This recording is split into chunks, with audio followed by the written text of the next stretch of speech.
2025년 3회 정책위 보신 분들 정말 복 받으셨습니다. 축하드립니다. 2025년 2회까지의 시험과 2025년 3회 시험에는 갭이 느껴집니다.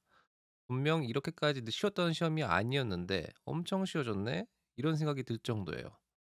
제가 보기엔 이제 정책위 실기 시험이 합격률 30%에서 40% 사이로 맞춰지도록 난이도를 조정하고 있는 것 같아요. 왜냐하면 24년까지 다른 기사 자격증들은 평균 합격률이 40% 정도인데 정척이만 유독 20%대를 유지하고 있었거든요. 근데 정척이가 이렇게 낮은 합격률을 유지할 필요가 있을까요? 정척이는 기사 자격증입니다. 기사 자격증이라는 게 뭔가요? 기사 자격증은 기술사보다 아래이며 산업기사보다 높은 수준의 직무 수행 능력을 보유한 사람에게 주는 자격증입니다. 이 사람의 능력을 국가가 일정 수준 보장해주는 역할을 하고, 이러한 자격증을 보고 기업들은 이 사람의 능력을 유추하고 채용에 활용할 수 있게 해주는 일종의 기준점이 되어주는 거죠. 이런 자격증이 가장 필요한 사람은 포트폴리오로 능력을 어필할 수 있는 경력직이 아니라 대학을 갓 졸업한 신입사원이겠죠.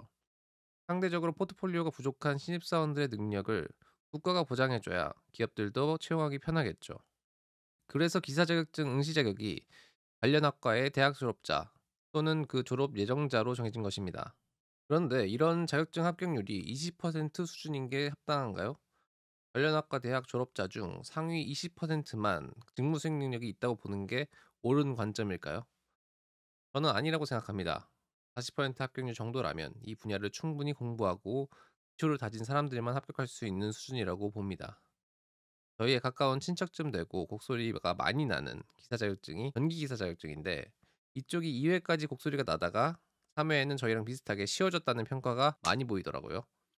그래서 기사 자격증 전체적으로 너무 어려웠던 시험들에 대해 합당한 수준으로 난이도를 낮추는 게 아닌가 싶다는 생각이 들었습니다. 근데 이렇게 역대급으로 쉬웠던 25년 3회 시험, 이번에도 탈출을 못할 것 같다? 정초기 감자와 함께 한다면 탈출할 수 있습니다. 정초기 감자에서 이론 공부하고 문제 풀고 시험 보고 하다 보면 이론 부분 문제 없습니다. 거기다 매회 새로 출시하는 실기 이론 압축 요약 PDF, 할인막 있는 버전, 태블릿용 가로용 버전도 있어서 공부가 훨씬 편해집니다. 이번 3회에 실기 이론 압축 요약 PDF 단 7장에서 이론 문제 12문제 중 9문제가 나왔습니다. 정말 필요한 내용만 꾹꾹 눌러 담은 정책의 감제의 실기 이론 압축 요약 PDF, 많은 관심 부탁드리고요. 이번 회차부터는 실기 프로그래밍, 코딩 압축 요약 PDF도 나올 예정이니 기대 부탁드립니다.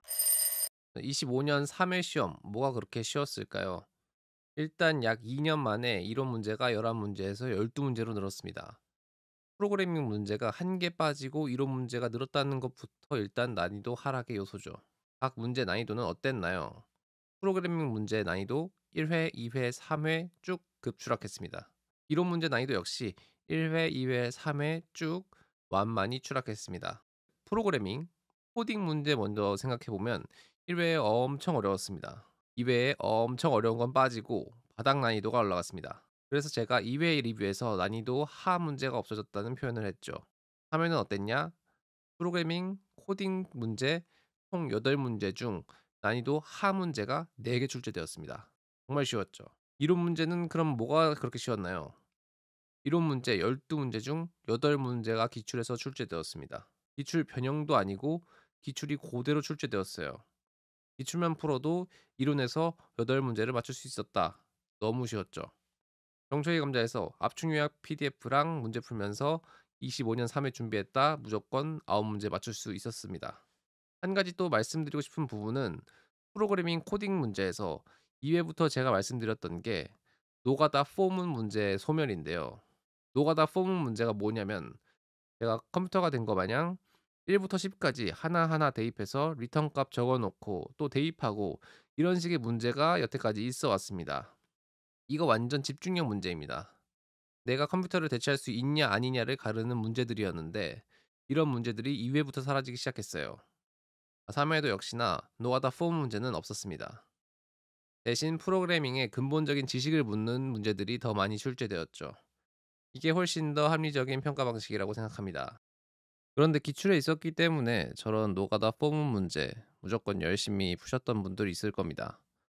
23년 3회에 나온 완전수 문제 같은 거 보고 완전수 외우고 이분들이 잘못된 건 아니지만 그 시간이 좀 아깝다고 생각합니다. 그래서 26년 1회 준비하시는 분들이 이 영상을 보신다면 기출에서 노가다 포문 문제는 과감히 풀지 마시고 다른 문제를 푸셔라. 이런 말씀을 드리고 싶습니다. 우리가 무한한 기억력, 무한히 노력할 수 있는 인지 능력을 지닌 게 아니기 때문에 이걸 소중히 사용해야 하는데 이걸 이제 필요 없는 데 쓰지 않도록 여러분들께 말씀드리고 싶었습니다. 자, 그럼 26년 1회 실기 시험은 어떻게 될까요? 만약 제 생각대로 정적의 실기 시험 합격률의 정상화, 30에서 40%대로 정적의 실기 합격률을 올리고자 한다. 그렇다고 하더라도 이번 시험보다는 난이도가 상향 조정되지 않겠나 이렇게 보고 있습니다. 이번 시험 합격률에 대해 저는 30% 중반에서 40% 초반대의 합격률을 예상하고 있는데요. 어마어마하게 시험이 급속하게 쉬워졌다고 판단했습니다. 그런데 이렇게까지 시험이 확 쉬워지면 기존에 어렵게 시험 봤던 사람들은 상대적 박탈감이 있을 수 있죠. 거기서 오는 민원들, 평가들 이런 걸 담당 부처에서 회피하기 위해 난이도를 급하향하는 것보단 완만하게 내리는 걸 선호할 거예요. 그래서 다음 시험 그리고 2026년은 30% 합격률을 목표로 시험을 내지 않을까 그렇게 예상하고 있습니다. 2027년에는 40% 합격률이 되도록 점점 올릴 것 같고요. 2027년이 되면 아마 시험이 개정될 것 같은데 어떻게 될지 굉장히 궁금합니다. 결론적으로 2025년 3회 시험은 정책의 실기 시험의 난이도가 합리적인 수준으로 조정되고 있다는 신호탄을 쐈다고 보입니다. 26년 1회는 25년 3회보다는 어렵겠지만 분명 2025년 1회, 2회 시험들보다는 쉬운 수준이 될 것이라 봅니다. 여러분 모두 직장 병행하고 어떤 분들은 육아까지 병행하면서 정적이 준비하시던데 너무 고생하셨고요. 혹시 가채점 했는데 완전 이건 탈락이다 싶으신 분들은 무조건 프로그래밍 공부 지금부터 열심히 하셔야 합니다. 가채점 했는데 60점 감당 간당이다. 그러면 결과 기다리시고 결과 나오고 나서 혹시 결과가 안 좋으면 그때부터 준비하셔도 늦지 않습니다. 가채점 했는데 합격 맞다. 너무 축하드리고요. 고생하셨습니다. 2025년 3회에 대한 더 자세한 후기 가다바는 정책위 감자 홈페이지에 올라간 3회 후기 글을 참조해 주세요. 그럼 이번 영상은 여기까지고요. 구독자에겐 정책위 감자 요약 PDF 그리고 앞으로 출시할 서비스에 대한 할인 이벤트 이번에도 계속할 예정이니까요. 구독, 좋아요 부탁드립니다. 다음 영상에서 뵙겠습니다.